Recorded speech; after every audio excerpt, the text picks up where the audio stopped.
اللهم صل على سيدنا محمد يا رب صل وسلم دائما ابدا على حبيبك. سب سے پہلی صفت الذین هم فی صلاتهم خاشعون، ایمان والے لوگ نماز ٹرخاتے نہیں ہیں بلکہ خشوع اور خضوع سے پڑھتے ہیں. آج سے عزم کرو نماز کو ٹرخانا نہیں ہے، نماز دھیان لگا کے پڑھنی ہے. خوب سمجھ لو، نماز میں دھیان لگانے کی کوشش کرنا تو ضروری ہے، دھیان کا لگنا فرض نہیں ہے.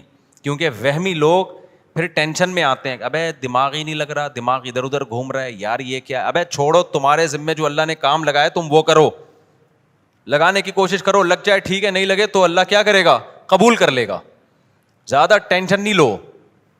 سمجھتے ہو کہ نہیں سمجھتے؟ تو اپنا کام ہے، غلاموں کی طرح جو کام لگایا نا وہ کرو کام. ایک صاحب مجھے کہنے لگے میرا مزہ ہی نہیں آ رہا نماز میں، مزہ ہی نہیں آ رہا. میں نے کہا اچھا تم مجھے بتاؤ، تمہارا باس تمہیں کوئی کام کہتا ہے کہ یہ چیک جا کے نا بینک سے کیش کرا کے لے آ، آپ کہتے ہو یار مزہ ہی نہیں آ رہا، بھائی ویڈیو نہیں بنائے لکھا ہوا ہے نا، آپ کہتے ہو یار مزہ ہی نہیں آ رہا. میں گیا، وہ فیلنگ ہی نہیں ہو رہی کہ باس کی خدمت کر رہا ہوں، وہ ثواب مل رہا ہے یا پیسے ملیں گے تنخواہ، وہ فیلنگز ہی پیدا نہیں ہو رہی. اب آپ گئے اور چیک کے بغیر واپس آ گئے.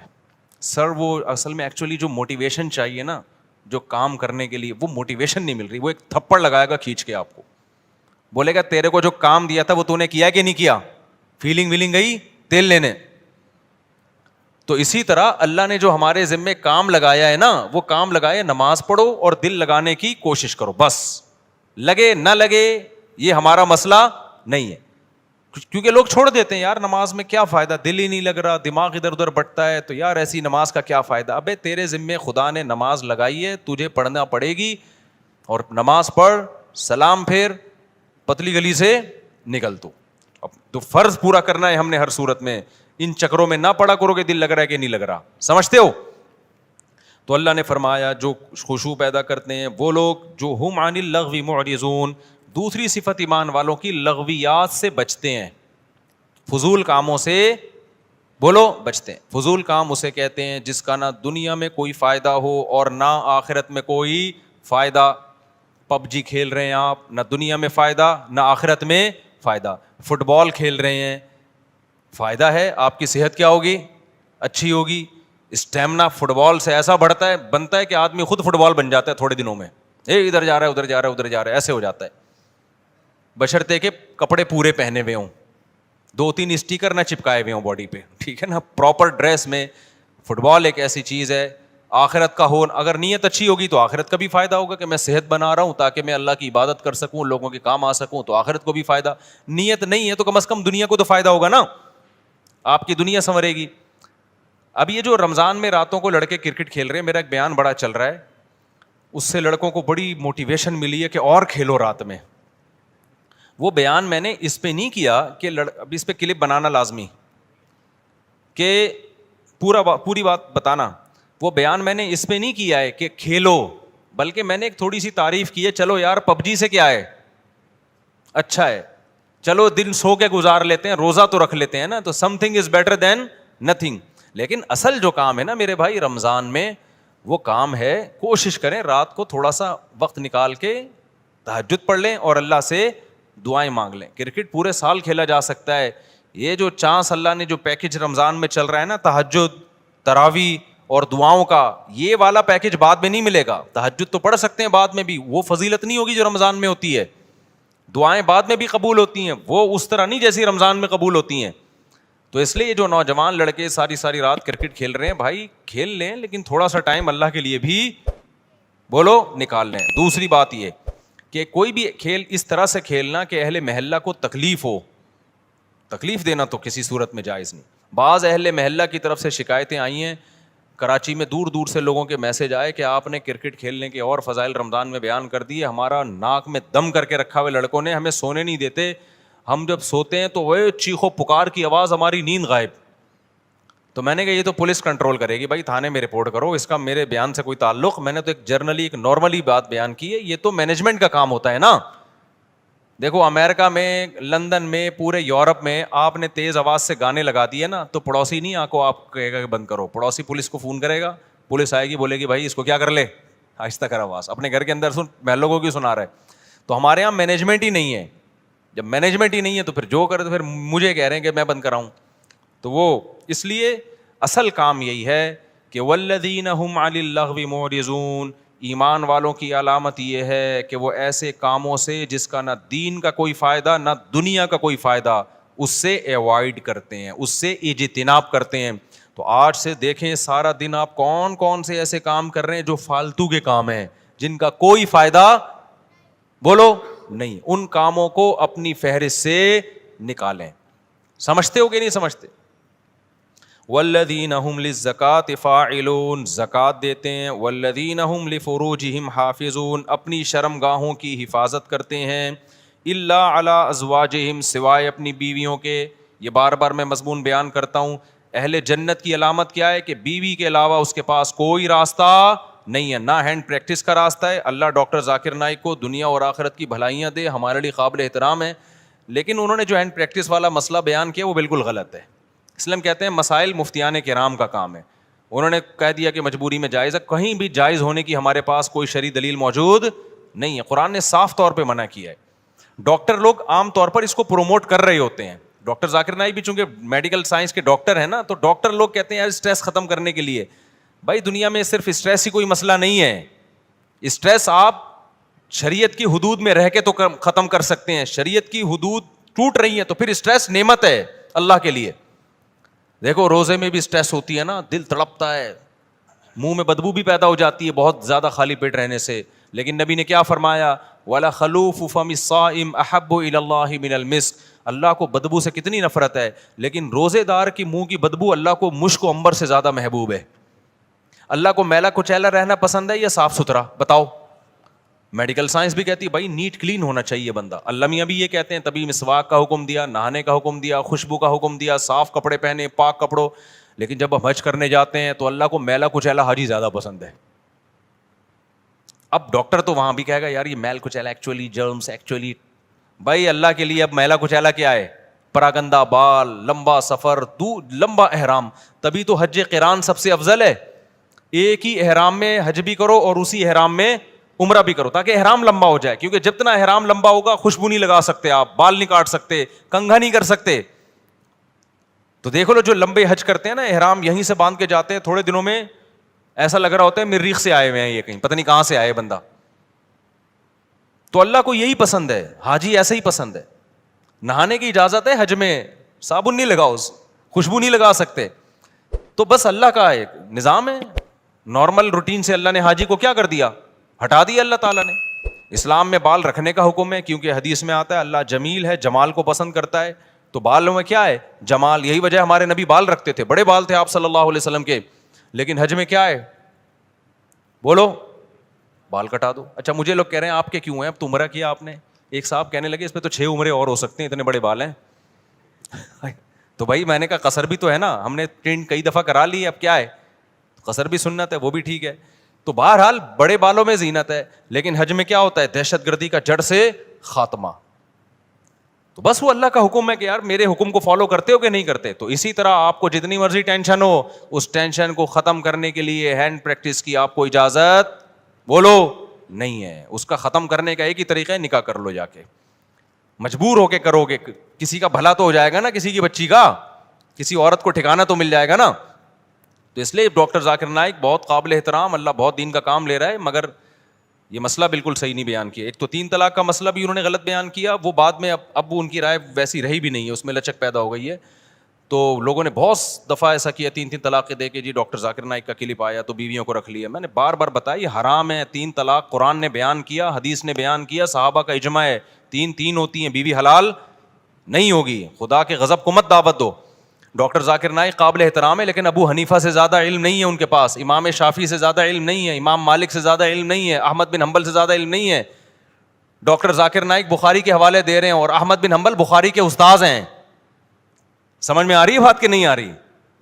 امام بخاری کے استاذ ہیں احمد بن حنبل, امام شافعی احمد بن حنبل کے استاذ ہیں, امام محمد امام شافعی کے استاذ ہیں, امام ابو حنیفہ امام محمد کے استاذ ہیں, اور امام مالک بقیہ 3 اماموں کے استاذ ہیں. اور یہ تابعین تبع تابعین کے دور کے لوگ ہیں, پوری امت نے ان پہ اعتماد کیا ہے.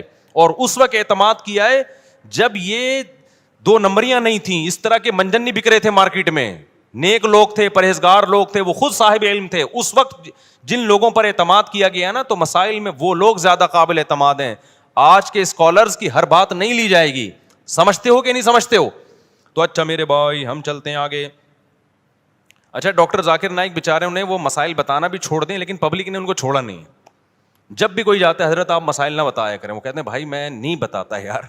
وہ ایک دفعہ شکایت کر رہے تھے کہ جو آتا ہے نا ایک ہی بات لے کے آتا ہے.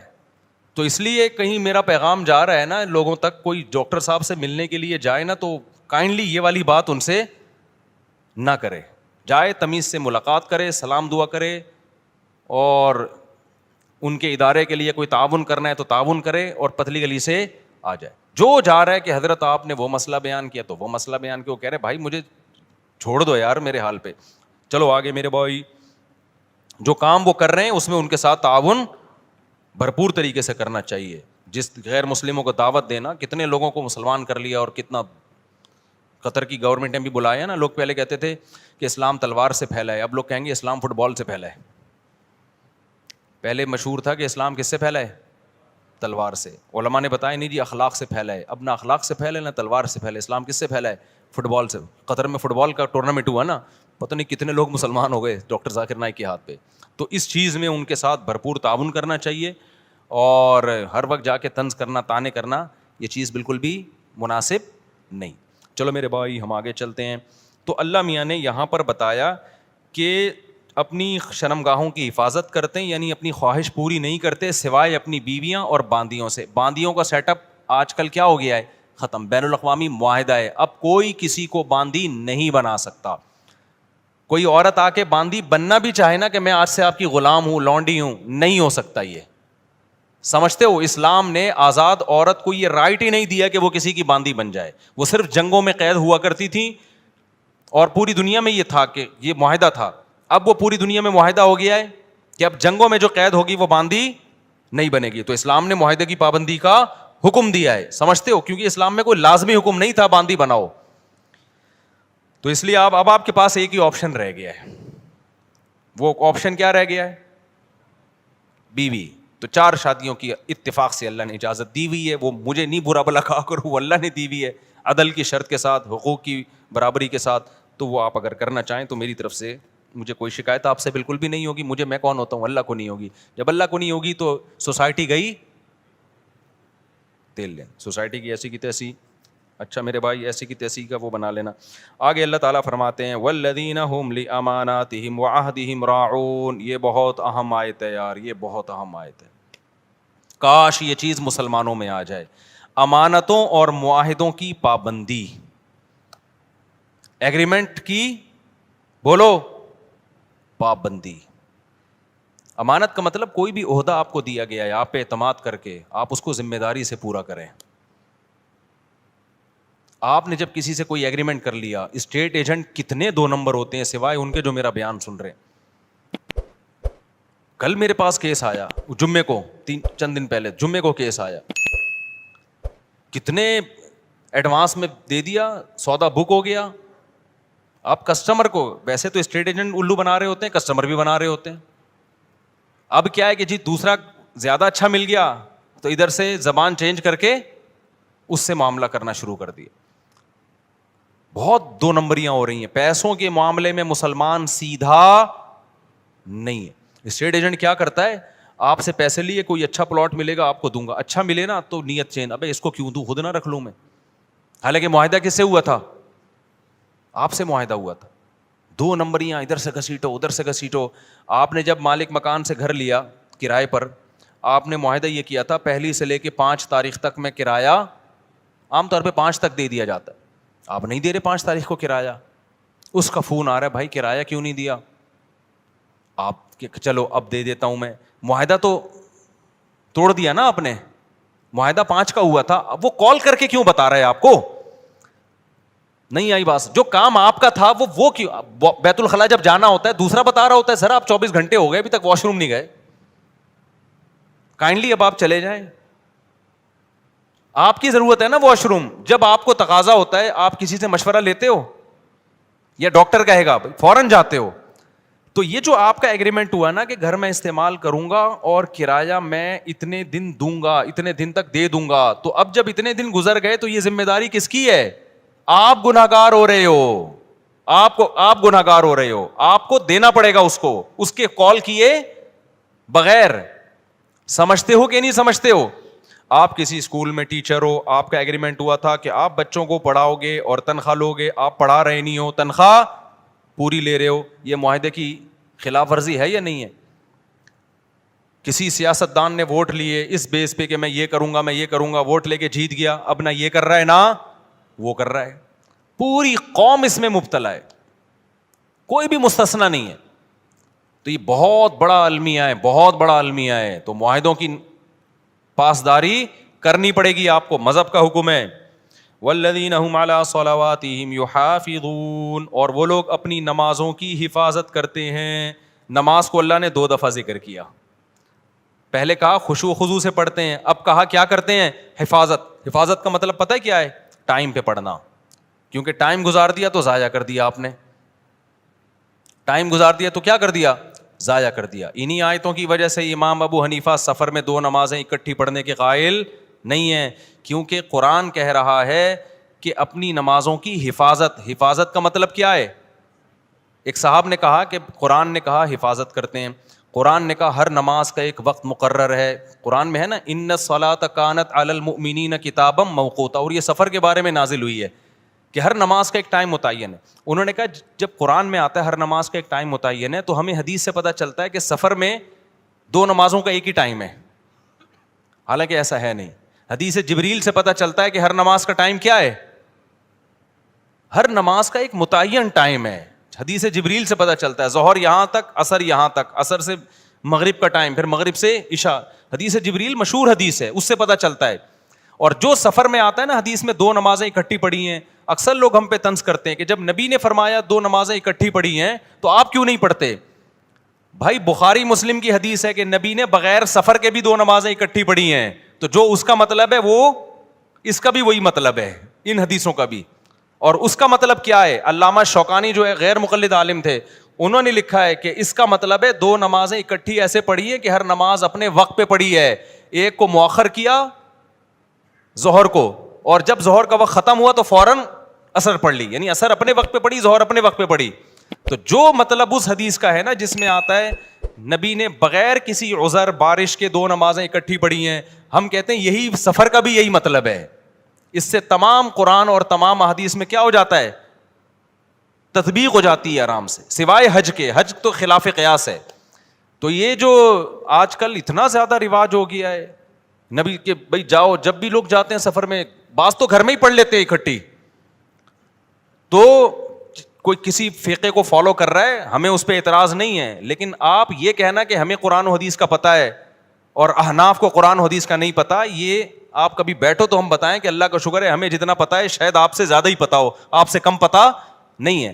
تو یہ آخری بات, یہ چونکہ موضوع چل گیا ہے تو بس 1 منٹ میں اس بحث کو سمیٹتا ہوں. دیکھو قرآن مجید متواتر ہے, اس کا ایک ایک لفظ من جانب اللہ ہے, اس میں ایک حرف میں بھی تحریف نہیں ہوئی ہے. قرآن جگہ جگہ کہتا ہے ایمان والے اپنی نمازوں کی حفاظت کرتے ہیں, جگہ جگہ کہتا ہے, بار بار کہتا ہے. اور حدیث جبریل سے پتہ چلتا ہے کہ ہر نماز کا ایک ٹائم متعین ہے, اس میں سفر اور حضر میں نبی نے کوئی فرق نہیں بیان کیا. تو ہم یہ کہتے ہیں کہ جو متواتر ہے نا اس کے خلاف جب کوئی اتنی مضبوط دلیل ہوگی جو اسی جیسی ہوگی تو پھر تو مانی جائے گی, نہیں ہوگی تو اس میں تعویل کی جائے گی. تو قرآن کے مقابلے میں جو احادیث ہیں جن میں آتا ہے کہ 2 نمازیں اکٹھی پڑھی جائیں, ان کے بارے میں خوب سمجھ لو, یا تو وہ واضح نہیں ہے کہ اکٹھی کا مطلب کیا ہے, قضا کر کے پڑھی ہے یا قضا کیے بغیر پڑھی ہے, وہ واضح نہیں ہے. بلکہ صحیح حدیث سے پتہ چلتا ہے کہ اس طرح پڑھی ہے کہ ظہر کو عصر کے قریب اور عصر کو مقدم, یہ صحیح حدیث سے ہی پتہ چلتا ہے. میں انشاءاللہ اس پہ پورے حوالوں کے ساتھ ایک کلپ ریکارڈ کرواؤں گا, ابھی تو میں اس بیان کے لیے بیٹھا نہیں ہوں یہاں پہ. تو وہ احادیث جن میں آتا ہے 2 نمازیں اکٹھی پڑھی ہیں وہ واضح نہیں ہیں, اور جو واضح ہیں وہ صحیح نہیں ہے, ان کی سند پہ کلام ہے. بات آ رہی ہے سمجھ میں؟ کوئی ایک ایسی حدیث نہیں ہے جس میں آتا ہو کہ نبی نے ظہر کو باقاعدہ قضا کر کے عصر کے وقت میں پڑھا ہے. اتنی واضح حدیث ہو اور بے غبار سند بھی ہو اس کی, ایسی کوئی حدیث نہیں ہے. اگر حدیث بے واضح ہے تو سند بے غبار نہیں ہے, اور اگر سند صحیح ہے تو حدیث کا مفہوم واضح نہیں ہے. اور ویسے بھی کامن سینس کی بات ہے کہ اللہ تعالیٰ نے جو سفر میں 4 کی 2 کی ہیں, وہ 2 اسی لیے تو کی ہیں کہ ٹائم پہ ہو جائیں. آپ کے پاس یہ عذر نہ ہو کہ جی مجھے ٹائم نہیں ملا, وہ ٹائم بچانے کے لیے ہی تو ہیں. جب آپ کو کوئی سہولت دی جاتی ہے اس لیے دی جاتی ہے نا کہ کام ہو جائے, اس لیے تھوڑی دی جاتی ہے کہ اس کو ڈیلے کر دیں آپ. تو اس میں میرا مقصد دوسرے لوگوں پہ طنز کرنا نہیں ہے, لیکن میرا مقصد یہ کہ آپ جس فقہ کو فالو کر رہے ہیں نا قرآن و سنت کی روشنی میں, اس میں 2 نمازیں اکٹھی پڑھنے کے جو احناف کے ہاں مطلب ہے کہ جمع بین الصلاتین کا مطلب کیا ہے, وہ مطلب قرآن و حدیث سے بہت زیادہ مزین ہے, بہت مدلل ہے وہ مطلب. اور ویسے بھی جو سفر میں بھی آپ نے جمع سوری کی ہے, جس کو جمع سوری کہتے ہیں کہ ظہر اور عصر کے قریب قریب پڑھا ہے, یہ بھی بہت کم کیا ہے. جبکہ ہم اہل حدیث حضرات کو دیکھتے ہیں ہر سفر میں یہ کر رہے ہوتے ہیں, وہ یعنی خود حدیث پر بھی اس طرح عمل نہیں کر رہے ہوتے جو ان کی اپنی رائے ہے. آپ دیکھ لو تو لوگوں نے عام شروع کر دیا ہے, جب بھی جائیں گے ظہر. اب تو یہاں تک شروع ہو گیا ہے کہ سفر ابھی شروع ہونے والا تھا, ابھی شروع نہیں ہوا ہے, گھر میں ہی ظہر اکٹھی پڑی اور نکل گئے, اور حوالہ دیتے ہیں حضرت مولانا فلاں کرتے ہیں, حضرت مولانا فلاں کرتے ہیں. بھائی جتنا بھی بڑا مولانا ہو ابو حنیفہ کی خاک کے برابر بھی نہیں ہے, ان کی کوئی حیثیت نہیں ہے ان واعظین کی اور آج کی مولویوں کی. تو ہم ابو حنیفہ کی بات کو قرآن و حدیث پہ ہرگز ترجیح نہیں دے رہے, ہم ابو حنیفہ کی فہم کو آج کے اسکالرز کی فہم پہ ترجیح دے رہے ہیں. سمجھتے ہو کہ نہیں سمجھتے ہو؟ چلو آگے. تو اس لیے یہاں بھی قرآن کہہ رہے اپنی نمازوں کی حفاظت. یہی وجہ دیکھو فجر اور ظہر کو نہیں جمع کیا گیا. کیوں؟ دونوں کا ٹائم آپس میں ملتا نہیں ہے, دونوں کا ٹائم نہیں مل رہا آپس میں. آگے چلتے ہیں ہم. اولئک ھم الوارثون, جو اپنی نمازوں کی حفاظت کرتے ہیں. اللہ فرماتے ہیں یہی لوگ وارث ہیں. کس چیز کے وارث ہیں؟ کیا ملے گا, کیا انعام ملے گا؟ بھائی اللہ کتنے پیسے دے گا ان لوگوں کو جو معاہدوں کی پابندی کرتے ہیں, ان لوگوں کو جو فضولیات سے بچتے ہیں, ان لوگوں کو جو اپنی شرمگاہوں کی حفاظت کرتے ہیں, ان لوگوں کو جو اپنی امانتوں اور معاہدوں کی پابندی کرتے ہیں. تو اللہ کی طرف سے ان کو کیا ملے گا؟ سوال پیدا ہوتا ہے کہ نہیں ہوتا؟ اللہ فرماتے ہیں میں بتاتا ہوں کیا ملے گا. الذین یرثون الفردوس, یہ وہ لوگ ہیں جو جنت الفردوس کے وارث بنیں گے. کہاں جائیں گے؟ ایسے باغات میں جن کے نیچے نہریں بہتی ہیں. کتنا قرآن میں اللہ نے جنت کا نقشہ بیان کیا ہے, کتنا زیادہ بیان کیا ہے. ہم سمجھتے ہیں کہ یہ اللہ کے معاذ اللہ سیاسی وعدے ہیں. ومن اصدق من اللہ قیلا, اللہ کہتے ہیں اللہ سے زیادہ سچی بات کوئی نہیں کر سکتا. تو میرے بھائی دکھا دے نا اللہ, تو سارے نیک پرہیزگار بن جائیں. اللہ نے کیا کیا ہے؟ چھپا دیا ہے. تو چھپا ہوا ہے اس لیے ہم جیسے لوگ مارکیٹ میں گھوم رہے ہیں. آگے اللہ فرماتے ہیں اس میں پھر اور بہت سارے احکام ہیں, وقت بہت کم ہے. آگے میں نے سورہ نور بھی تھوڑی سی بیان کرنی ہے. سورہ نور میں اللہ نے بہت سارے احکام دیے, 5 منٹ میں جلدی جلدی. پہلا حکم اللہ نے یہ دیا الزانیۃ والزانی فاجلدوا کل واحدۃ منہما مئۃ جلدہ, کل واحد منہما مئۃ جلدہ. جو زنا کرنے والا مرد اور زنا کرنے والی عورت, حکومت کو خطاب ہے کہ ان کو چوک میں لے کر آؤ اور دونوں کی پشتوں پہ 100 کوڑے مارو. اے اللہ چھپڑ میں بند کمرے میں نا ولیشہد عذابہما طائفۃ من المؤمنین, پوری ایک مسلمانوں کی پبلک دیکھ رہی ہو ان کم بختوں کو. آج لڑکا فخر سے بتا رہا ہوتا ہے یہ میری گرل فرینڈ ہے, اور آج کے دور میں گرل فرینڈ کا مطلب کیا ہے؟ یہ بھی بدکار, منہ کالا کرنے والی, اور میں بھی اس کے ساتھ منہ کالا کرنے والا بدکار. اتنا گندا غلیظ جرم, اور دوستوں کو فخر سے بتا رہا ہوتا ہے کہ میری گرل فرینڈ ہے یہ. جب بھی کوئی آپ کے سامنے دیکھو نہی علی المنکر اپنی استطاعت کے بقدر فرض ہے. میں یہ نہیں کہہ رہا جو زنا کر رہے ہیں آپ کوڑے مارنا شروع کر دو, اس کی آپ کو اتھارٹی نہیں ہے, لیکن اتنا آپ کا فرض بنتا ہے جب کوئی دوست بتایا کرے نا میری گرل فرینڈ ہے, بول کام تو بھنگیوں اور چماروں والے کر رہا ہے, شکل سے شریف لگتا ہے, کام کیا کر رہا ہے؟ بھنگیوں چمارے والے, اور تھوڑے دن میں تیری شکل بھی بھنگیوں اور چماروں جیسی ہونے والی ہے. سمجھتے ہو کہ نہیں سمجھتے؟ بہت گندا غلیظ عمل ہے. قرآن کیا کہہ رہے ہیں؟ ان دونوں کو کھڑا کر کے کیا کرو؟ بے غیرتوں کو 100 کوڑے مارو چوک پہ. یہ غیر مسلموں کا کام ہے بھائی, مسلمانوں کے نہیں ہے. یہ بولو یار تیری بھابھی کا فون آیا ہے, میری وائف کا فون آیا ہے, مجھے اپنی بیوی سے جب کوئی مجھے بتاتا ہے نا مجھے اپنی بیوی سے محبت ہے, اللہ کی قسم خوشی ہوتی ہے. ایک خاندانی آدمی ہے, دعوت پہ جاتا ہے اپنی بیوی کو لے کے, خدا کی قسم خوشی ہوتی ہے. بندہ کیا ہے؟ خاندانی ہے, عزت دار آدمی یہی کرتا ہے نا. تو یہ گرل فرینڈ بوائے فرینڈ بھنگی اور چماروں کے کام ہیں. اللہ کو اتنا غضب ہے. اور یہ تو اللہ نے غیر شادی شدہ کے بارے میں کہا, شادی شدہ کے بارے میں حدیث متواتر ہے کہ ان کو تو زمین میں گاڑ کے کیا کیا ہے نبی نے, پتھر مارے. حالانکہ نبی سے زیادہ رحم دل کوئی بھی نہیں ہے. اتنا غضب, اللہ کا حکم, نبی بھی رحم دل ہیں. نبی تو نہیں چاہتے تھے اس طرح کریں, لیکن حکم کس کا ہے بھئی؟ اللہ کا. اب میرے پاس آپشن نہیں ہے. زمین میں گاڑ کے پتھر مارے گئے, پتھروں سے زندہ. ایسا نہیں ہوتا کہ زانی مرد اور زانی عورت کو بے ہوشی کا انجیکشن لگا کے رجم کیا جائے گا. نا نا نا نا, جو شادی شدہ یہ زنا کر رہا ہے اس کو تو اس طرح سے مارنے کا حکم ہے. اتنا غلیظ اتنا پلید عمل ہے یہ اسلام کی نظر میں. تو جو غیر مسلم کر رہے ہیں, انگریز کر رہے ہیں, وہ نہیں مانتے آخرت کو, ان کو کرنے دو, یا فیس بک پہ دینا شروع کر دو بھنگی چمار. میں آپ لوگ کے لیے, جو آپ میں سے یہ کر رہا ہے اس کے لیے لفظ استعمال کر رہا ہوں. تو اس لیے اگر کسی سے یہ جرم ہو گیا ہے بھائی, پہلی فرصت میں کیا کرے وہ؟ توبہ کرے. یہ اس کے قریب بھی نہیں جانا اس گندے عمل کے. تو آگے اللہ تعالیٰ فرماتے ہیں کہ جو اپنی بیویوں پہ تہمت لگاتے ہیں ان کے لیے بھی اللہ نے, کچھ لوگ شکی مزاج ہوتے ہیں, بلا وجہ عورت پہ تہمت لگا رہے ہوتے ہیں, اس کے لیے پورا لعان کی آیتیں نازل ہوئی. وقت کم ہے, پھر کبھی ڈیٹیل بتائیں گے. پھر حضرت عائشہ رضی اللہ تعالی عنہا پر منافقین نے جھوٹی تہمت لگائی تھی. اللہ نے امی عائشہ کی پاک دامنی آسمان سے نازل کی کہ یہ پاک دامن ہے. اسی وجہ سے جو حضرت عائشہ رضی اللہ تعالی عنہا, دیکھو حضرت عائشہ کا ایسا مقام ہے, صحابی نے پوچھا یا رسول اللہ سب سے زیادہ محبوب آپ کو کون ہے؟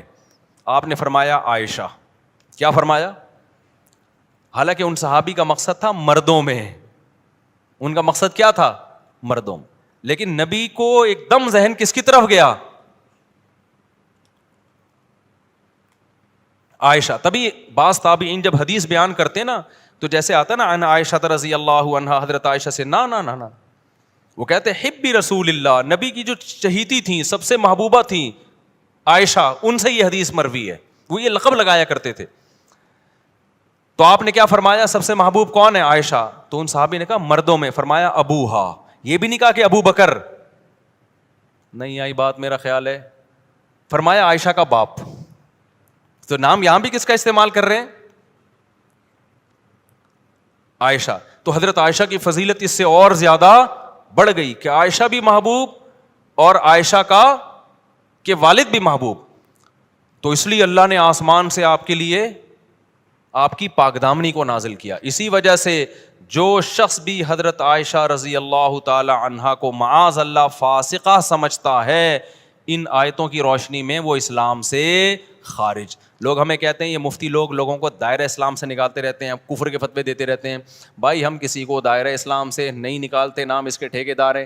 جو نکل گیا ہے اس کے بارے میں بتاتے ہیں کہ یہ مارکیٹ سے کیا ہو گیا, اسلام کی مارکیٹ سے شارٹ نکالنا تو اللہ کا کام ہے بھائی, بتانا مولویوں کا کام ہے یا نہیں ہے. تو اتنا بھی براڈ مائنڈیڈ نہیں بنو کہ دائرہ اتنا بڑا ہو جائے کہ کوئی اس میں رہے نہیں.